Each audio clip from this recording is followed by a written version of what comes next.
Kamusta mga chong? So today's video, review natin tong Turbo Tech Max. 1 month na sa akin siya at sabihin ko kung ano yung mga ginawa at nagustuhan ko sa kanya. Okay, let's go! 1, 2.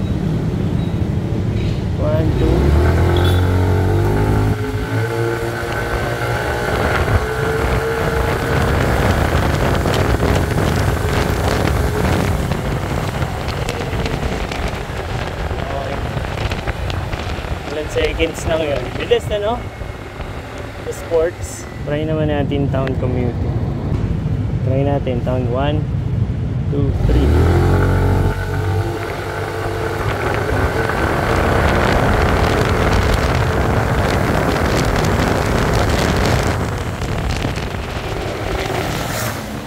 Okay, mas mabilis yung sports mode.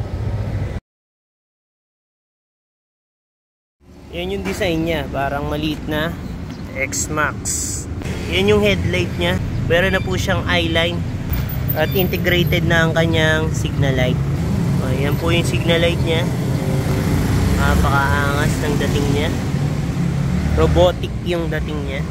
Futuristic design.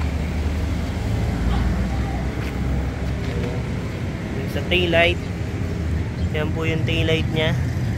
Sa likod, ayan yung itsura niya sa taas. Yung kanyang bagong suspension na KYB with sub-tank. Sad to say, hindi siya adjustable. Yung kanyang preload, wala po. Then yung kanyang radiator cover is new design din po.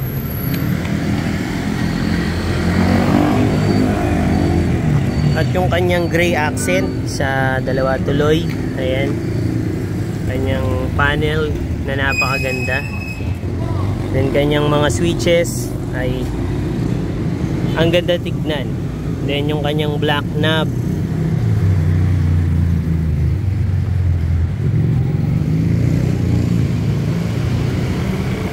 Then yung latest niyang upuan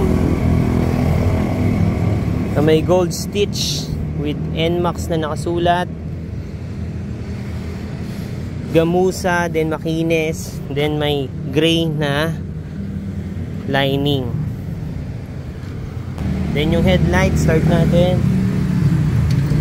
Then yung low ng kanyang headlight. Kasi ito yung high. Tingnan muna natin kung gaano kaangas yan, di ba? Yan yung high natin. Napakagandang tignan.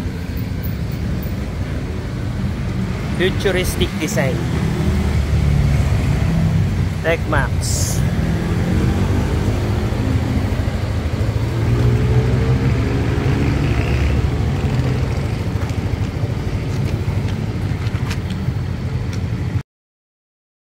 Okay, so ito na yung ilaw natin.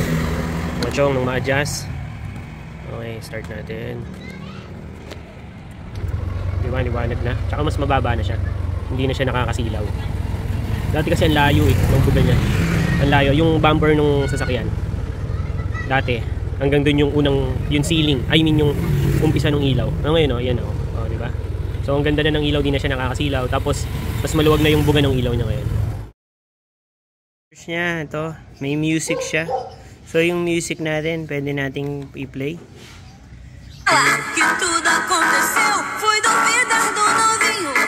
Okay. Tapos meron tayong settings, nandyan yung traction control, pwede mong i-off. Ayan, pag naka-off lalabas yung TCS. On, back, tapos connection, yan yung sa Bluetooth. I-off mo lang siya lagi kapag hindi mo na siya gagamitin. Then information reset, nandyan yung trip mileage, maintenance. Ayan, yung belt tsaka oil. Napakadali nang mag-reset. Wala nang long press. May vehicle information, nandyan yung average speed, average fuel consumption, trip time. Ang dami pang iba. And then bright clock, brightness, unit, system information, nandyan mo makikita lahat. Then weather, may weather din. So, kailangan nakakonect siya sa cellphone At nakakonect yung Y-connect mo para gumana lahat yan. Ayan, sa Marikina, 35 degrees. Friday, 25 by 34 degrees. So, 35% daw yung uulan. Napakaganda ng ano. Tapos ito yung notification. Nandito yung may tawag ka, may message. Yun usually yan sa Y-connect. Tapos navigation, of course, navigation. Pwede mong iset yan. Ako sinet ko na yung work, yung home hindi pa. Tapos yung near, halimbawa, ubusan ka ng gas, malapit nang maubos, yan. Pwede mo siyang i-search. Kahit hindi mo na gamitin yung cellphone mo, napakaganda, di ba?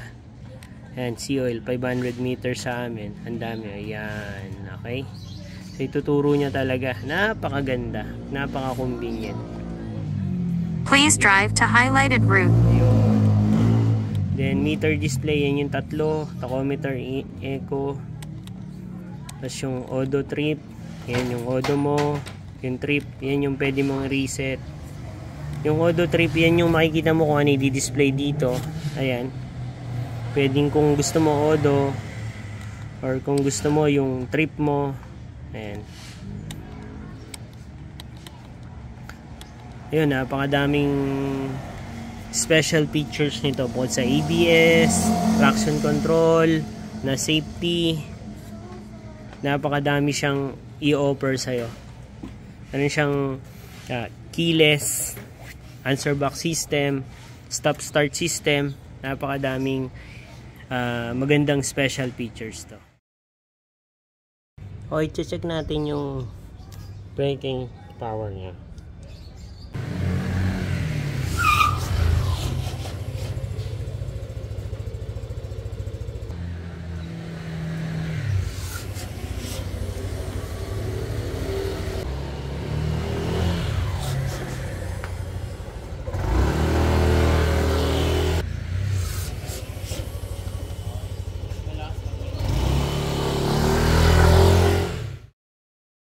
Is yung suspension niya. Dun sa front suspension niya, hindi na siya tumutukod. Maganda yung timpla niya. Papakita ko yung video. Then yung sa likod, ang downside nito, kapag ikaw ay 50, below 50 or 60 kg, mararamdaman mo na may konting tagtag. Konti lang naman. Pero ako, since 85 kg ako, sobrang ganda nung plane ng suspension. Hindi siya malambot, hindi siya matigas. Sakto siya. Kapag lalo na pag sa mga lubak, yung mga maliit lang na bumps, hindi mo talaga siya mararamdaman. Tapos hindi masakit sa katawan. Kasi yung previous na version is matigas talaga yung shock niya. Papakita ko sa inyo na wala nang lagutok yung front shock ng NMAX version.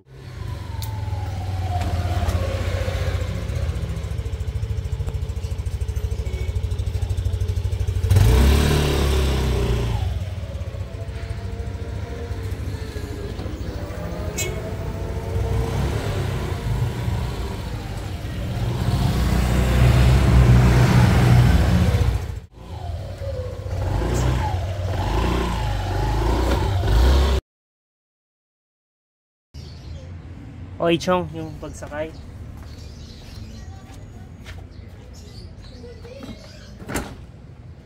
Ang height ko ay 5'8". Ayan. Pag umupo ako dito, is tapat yung pa ako. Ayan. Dapat parehas dahil yung upuan niya medyo tulis ng konti. Kahit na tumaas siya ng 5 mm kasi ang seat height niya ay 770 mm. Okay? Yan. Pag center stand, napakadali lang ng center stand. Pagaan lang siya. Itulak.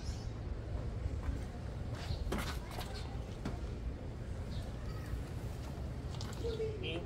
Center stand, napakadali lang. Tapakan mo lang. Tapakan mo lang yung brake, handlebar sa likod. Ayan. So napakadaling i-center stand. Baba. Madali rin. Okay. Okay. Ayan. Kung gaano siya komportable. Yung paa mo pwede dito. Ayan po. So, sitting position mo, ganyan, relax. Ganito, depende sa'yo. Okay. 5'8", hindi siya tingkayad kapag dito ka siya uupo. Pero pag lumayo ka, medyo tingkayad na ng konti. Pwede isang paa lang nakatukod siya, nakaangat. Depende, baliktaran sa'yo kung ano yung mas gusto mo.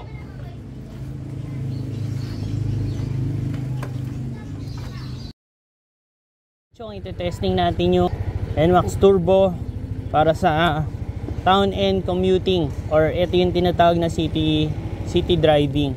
Ganito gumagana yon. Testing natin. So by the way, yung YECBT natin, hindi siya magpa-function kapag below 15 pataas, makakapag-tayo. Incline po ito Pag nag-15 ka, mag-shift ka. 1, makita mo dun sa indicator. 2, ayan, makita nyo, lumabas yung BBA. 3, ganyan siya kataas. Ang lakas, di ba? So nakakatuwa siya. Ayan, di ba nabitin ka? Nabitin, ang lakas pa rin niya. Nabitin. Oh, grabe. Alam mo yung parang nakakatawa kasi parang may cambio ka talaga kasi siya yung nagdidikta para hindi ka mabitin sa ahon. Kasi yung usual na scooter natin ay kapag pahon, nawawala ng power. Okay. Testing na natin. So, pag nag 15 kph ka, pwede ka nang mag-downshift. Ayan. 1, 2, 3. Oh, may power siya talaga. Yung sports mode na YECB. Oh. Grabe. Lakas sa ahon. Siguro mas malakas to sa sa engine brake natin. Try natin yung engine brake. Yeah. Mataas kasi ito Ayan. Ito yung Pasilangan, San Mateo, Modesta, Daan. Okay. So yan. Okay.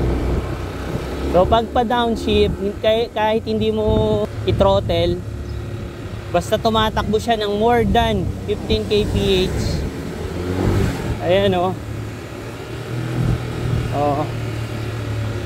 Ang lakas ng engine brake niya, 2 pa lang yan Grabe yung engine brake ng sports mode, mas malakas siya dun sa kumpara sa town commuting mode or yung city drive.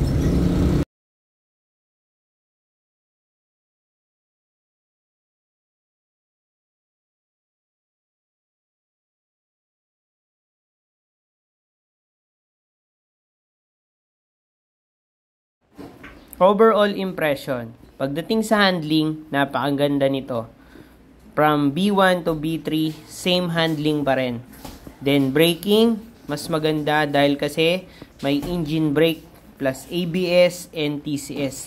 Napaka-safe nitong gamitin. Pagdating naman sa torque, napakalakas. Pag kailangan mong overtake, kailangan mo ng uphill, lalo na gagamitin mo yung Y-shift at sports mode, hindi ka talaga mapapahiya. Pagdating naman sa fuel consumption, matipid siya sa normal driving. Pero kapag lagi mo siyang ginagamit ng sports mode at ginagamit mo yung YECBT, asahan mo na malakas din yung konsumo nito. Then pagdating naman sa engine brake ay maganda. Safe lalo na sa mga ahon, sa mga palusong, mas madadagdagan yung safety kasi hindi mo masyadong magagamit yung brake dahil nga sa engine braking. Lastly, value for money, price difference 20,000 plus doon sa standard. Masasabi ko na worth it kasi pagdating doon sa YECBT, ang ganda niya, para ka nakapanggilid. Lalo na sa mga ahon, sa palusong, gamit na gamit mo yung engine brake. Kasi pagpakyat, 80. Doon sa previous version, 60 lang yung mga ahon. Alam ng mga version 2 owner yan. Then, yung TFT display na napakaganda. Nandun yung Garmin Street Cross, Y-Connect. Although meron namang Y-Connect yung standard, pero iba yung nasa TechMax. Then, napakasarap gamitin kasi napaka-comfort niya pagdating lalo na sa upuan. Kung ikaw ay mag-i-invest para dito sa motor or naghahanap ka ng motor na maganda, I think NMAX Turbo TechMax is good for you kung naghahanap ka for value for money. Yun lang mga chong. Kung nagustuhan mo tong video na to, nakatulong to para malinawan ka, please consider subscribing. Maraming salamat. RS.